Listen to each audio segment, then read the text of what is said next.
अब आपने सुना होगा सेक्टर एनालिसिस, सेक्टोरल एनालिसिस। देखो जब भी मैं ट्रेडिंग करने जाऊंगा तो 7,000 से ज़्यादा स्टॉक्स लिस्टेड है आई गेस राइट नाउ। 7,000 में से मैं एक एक करके तो नहीं बैठूंगा 7,000 के 7,000 लिस्ट करने पे। मैं क्या करूंगा, वो पर्टिकुलर सेक्टर ढूंढूंगा कि किस सेक्टर में अभी मोमेंटम चल रहा है।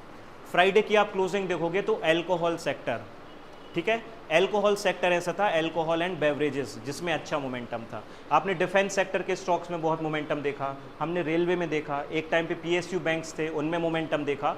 तो सेक्टर बाय सेक्टर मार्केट में मोमेंटम आता है।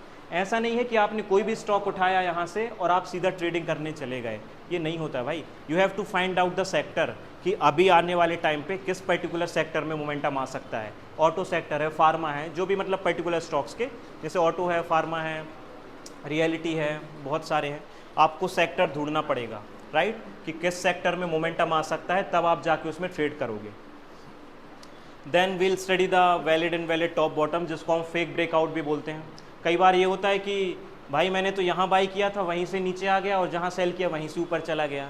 तो कहीं ना कहीं आपको सीखना तो पड़ेगा, राइट। आपके हिसाब से तो नहीं चलेगा कि अतुल भाई ने पैसा डाला है तो मतलब स्टॉक को ऊपर जाना चाहिए, हैं। आपको वो सीखना पड़ेगा ना कि क्या फेक ब्रेकआउट है, कहाँ फेक ब्रेकडाउन है। अब 100% सही नहीं होंगे, लेकिन 10 में से 8 बार भी अगर मैं सही हो रहा हूँ तो वो उसको मैं एक अच्छा एक्यूरेसी मान के चलूँगा। और जो भी स्ट्रेटजीज़ वगैरह या फिर आगे जाके जो भी मैं पढ़ाऊँगा, ऐसा नहीं है कि मेरी पीएनएल में लॉस वगैरह नहीं है, यहाँ पे लॉस वगैरह भी हैं। ये नहीं है कि भाई बस प्रॉफिट होते ही होते हैं, लॉस भी आपको एक्सेप्ट करना पड़ेगा, लेकिन लॉस इतना हो जितना हम अफोर्ड कर पाएँ, राइट। वो एक मार्केट में एक मीम भी है, बच्चे और क्वांटिटी उतने ही अच्छे जितने संभाल सको। ऐसा ना हो कि कर ली खड़ी फौज और, राइट। फिर फ्यूचर्स में मनी मैनेजमेंट, रिस्क मैनेजमेंट, ये सारी चीज़ें होती हैं। आपको पता होना चाहिए ट्रेड में एंट्री करने से पहले कितना पैसा आपको डालना है।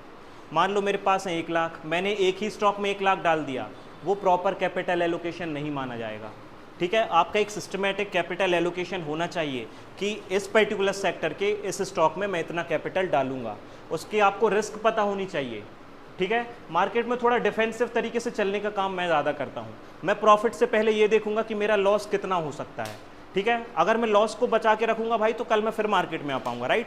लेकिन ऐसा ना हो कि 1 लाख डिप्लॉय किया था, रिस्क बन रही थी 50,000 की और रिवॉर्ड बन रहा था 10,000 का। ये कोई ट्रेडिंग नहीं है भाई, इससे गंदा बिजनेस तो इससे अच्छे तो कुछ और में कहीं और ट्रेडिंग कर लो 1 लाख डाल के, राइट। तो आपको पता होना चाहिए आपका मनी मैनेजमेंट या फिर आपका रिस्क मैनेजमेंट जिसको हम बोलते हैं, कि आपका कितना प्रॉफिट या कितना लॉस यहाँ पे हो सकता है, वो ट्रेड में एंट्री करने से पहले। ऐसा ना हो कि ट्रेड में एंट्री बना ली फिर आप कैलकुलेट करने बैठे हैं कि अब कितना प्रॉफिट एंड लॉस है। फिर बाद में लोग एवरेजिंग भी करते हैं लॉस को कम करने के लिए, और एवरेजिंग करते करते प्रीमियम कहाँ जाता है, ज़ीरो। देन वील सबसे इंपॉर्टेंट तो यही है स्टॉक्स वगैरह कैसे निकालना, और स्ट्रेटजीज वगैरह भी है। देखो technical, I will always say technical is going to be your best friend, but कुछ ऐसी स्ट्रेटजीज वगैरह भी होती हैं जो आपको डायरेक्ट फिल्टर करके देती हैं स्टॉक्स, कि आप डायरेक्ट स्टॉक्स कैसे निकाल सकते हो। तो हम उसकी कुछ स्ट्रेटजीज वगैरह पढ़ेंगे। Then most important thing entry exit, कि आपकी एंट्री कहाँ होनी चाहिए। बिकॉज मैं भी स्विंग ट्रेडिंग पे यूट्यूब पे भी कंटेंट डालता हूँ, तो भाई मैंने अगर कोई स्टडी पर्पस के लिए चार्ट शेयर किया, फॉर एग्जाम्पल मैंने ग्लैंड फार्मा कुछ दिन पहले शेयर किया था, अब मुझे मैसेज आ गए, भाई तूने डुबा दिया मेरा पैसा, भाई तूने बर्बाद करा दिया, मैंने ग्लैंड फार्मा में पैसा डाला था वो डूब गया।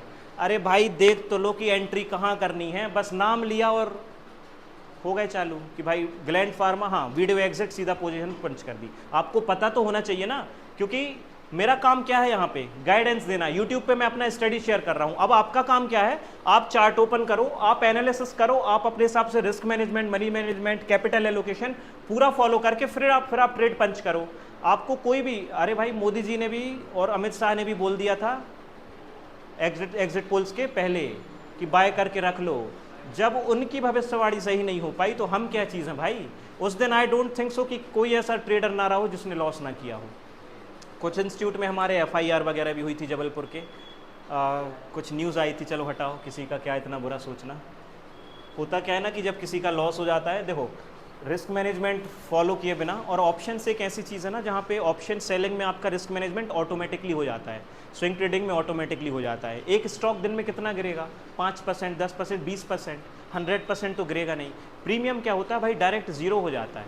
तो वहाँ पे अगर आपका स्टॉप लॉस नहीं है, आपका होगा कि लक फैक्टर में 2-4 बार टारगेट भी हिट होगा, 10 रुपये का प्रीमियम 100 रुपये भी जाएगा, बट एट द एंड वही होता है कि भाई आना उसको ज़ीरो पे ही है। तो फील्ड ऐसी चुनो जहाँ से आप प्रॉफिटेबल हो। आप पहले स्विंग ट्रेडिंग से पैसा कमाओ, फिर आप फ्यूचर्स में जाओ, फिर आप ऑप्शंस में जाओ। ऑप्शंस आपको एक्सप्लोर ज़रूर करना है, ऐसा नहीं है ट्रेडिंग में भाई मज़ा तो लेना पड़ेगा ना। पता तो हो कि इतना सुनते हैं ऑप्शन ट्रेडिंग है क्या, लेकिन पहले ऐसी फील्ड से पैसा कमाओ और उस प्रॉफिट पे अगर आप रिस्क लोगे तो आपको भी अच्छा लगेगा। अपनी जेब से पैसा लूज़ करने में मज़ा नहीं आएगा। भले ही आप 10,000 प्रॉफिट करो और उस पे ऑप्शन या फिर जो भी आपको करना है आप वो ट्रेडिंग करो, लेकिन प्रॉफिट पे करना है।